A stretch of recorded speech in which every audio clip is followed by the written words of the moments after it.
Hello, it is Jen Norlin, and I wanted to hop on here and share something with you that I have learned um, in my experience of life that has really helped me to get away from the feeling like I have to, beat myself up about not reaching goals in the time that I expected or having to um, maybe modify them. Or, right now we're in this kind of in this in between where oftentimes we set goals for the beginning of the year.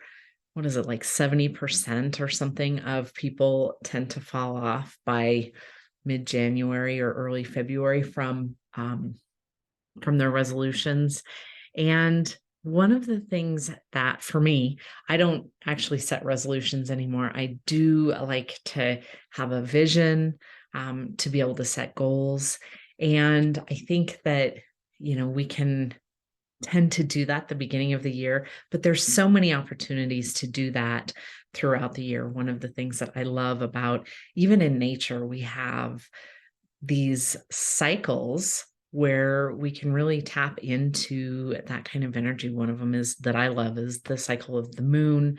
Um, it's a reminder for me just to check in every couple of weeks. We have the new moon and then we have the full moon a couple of weeks apart, and to be able to check in and just see where I'm at on my goals, see where I'm at on the direction that I'm headed. Another thing that we experience in nature is the seasons. We have all four seasons here, at least in Colorado, and it's a good time to remind me of those those different seasons that we go through in our life. Some are very productive and there's a lot of growth, and like you think of springtime, and then there's other times where maybe it feels good to turn in and really do some inner work, like in the fall and through the winter time. So that's not what I'm here to talk about, though. What I'm here to talk about is when we do set these goals, I think a lot of times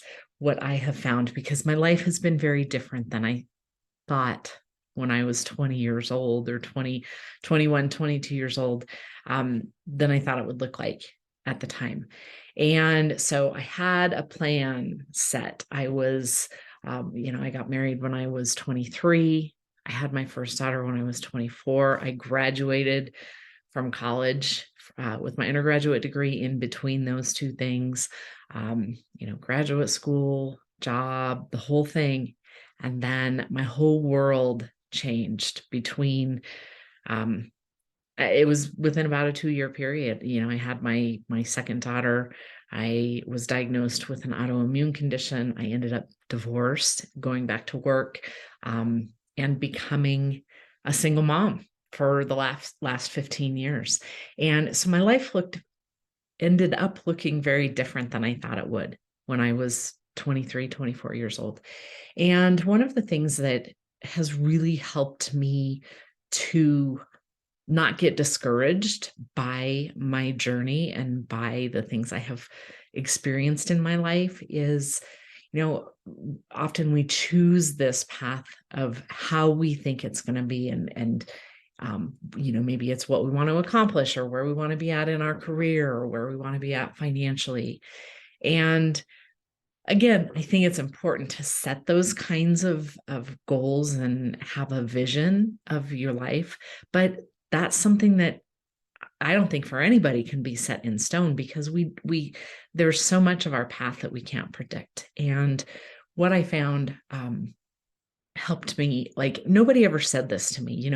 You're gonna have a vision of where your life is gonna be going, and there's gonna be these things that are, it might completely knock you off that path, like it did for me with illness and divorce and being a single mom to two young girls at the time. And that was something that I never could have predicted. That was also something that the model of what I had followed my up to that point in my life, like that didn't allow for things like that to happen. And so there's this course correction that I think has to happen. And when we can be aware of that, when we can understand that, that doesn't mean, if something like that happens, that doesn't mean that financially I can't get to where I wanted to be, or in my career I can't get to where I wanted to be, but maybe it's not going to happen in the exact timeline that I thought it would, or in the exact way that I thought it would. And so in working with these desires and these goals and the things that we want in our life, again, whether it's career, whether it's family, whether, like for me, it was to have the freedom of being an entrepreneur, to be able to set my own schedule, to do something that I absolutely love. And that required me leaving my career. Another thing that was not predictable for me when I started down my path.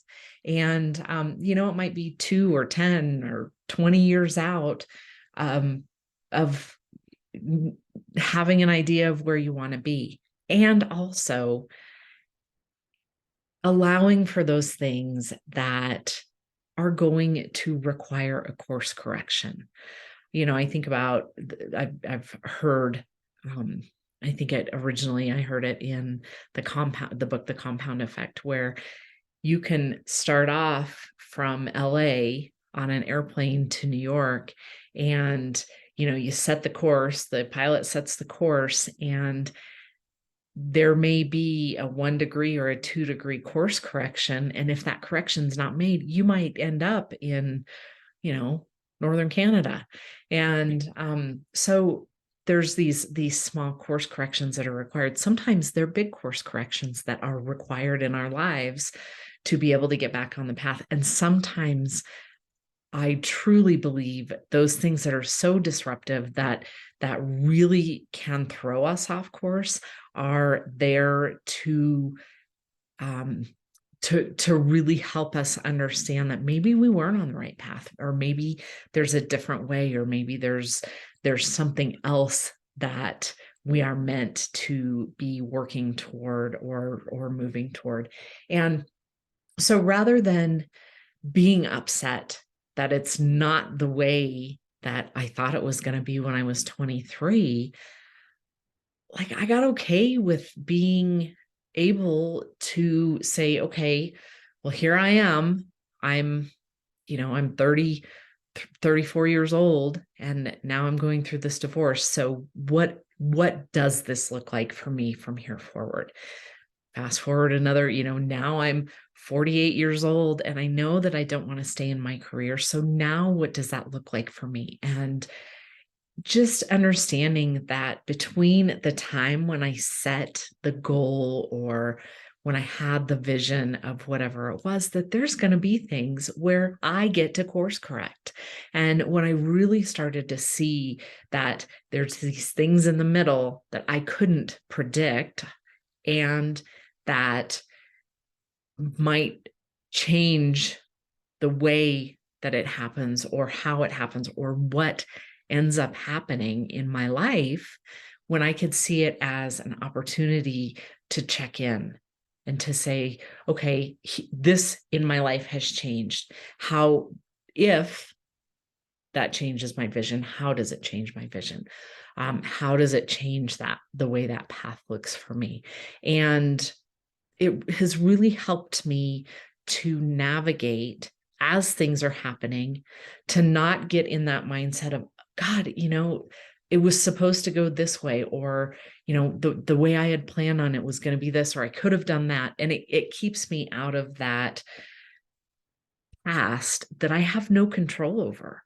And so as long as I can continue to see the opportunities that are in front of me and recognize them as they're happening. And sometimes that's hard, because sometimes there's heartbreak, or things that happen that are very emotionally charged. It might be the break of a relationship, of a marriage. And so there is that piece of it to deal with as well. However, I know now, in my experience and in choosing for using those things that have disrupted my life as opportunities to move forward in a way that serves me now, as opposed to trying to look at it the way I did when I was 23 years old. It's really helped me to get back on the path that is right for me quicker than if I stay in that mindset of why did this happen, and this can't be happening, or whatever that is, or living in the past of it wasn't supposed to be this way, or if I would have just done that, or if I would have just done something else. Because the truth of it is we can't control any of that. All I have control over now is how I move forward.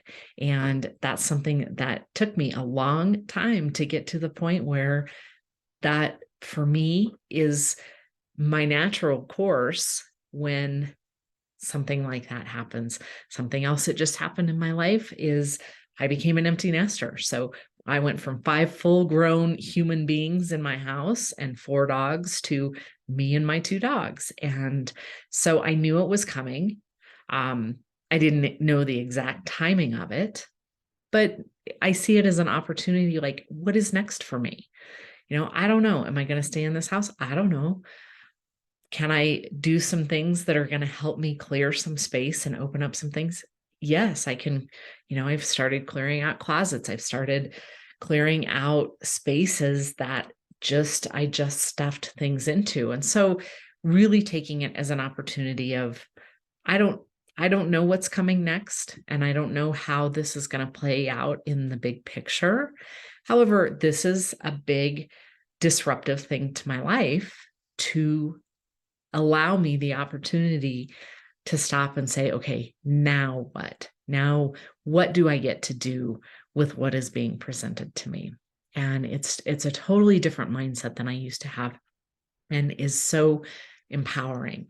So if you're looking for ways to to take those things that have happened in your life and transform them, because we can all do that. We can all transform our experiences into, how can I take this and utilize it to become a better version of myself, to create a life that I love more than I love now.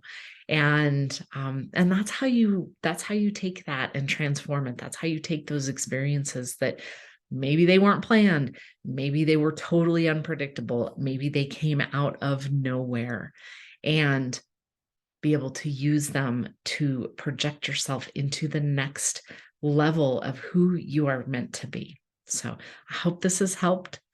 Thank you for listening, and we'll talk to you soon.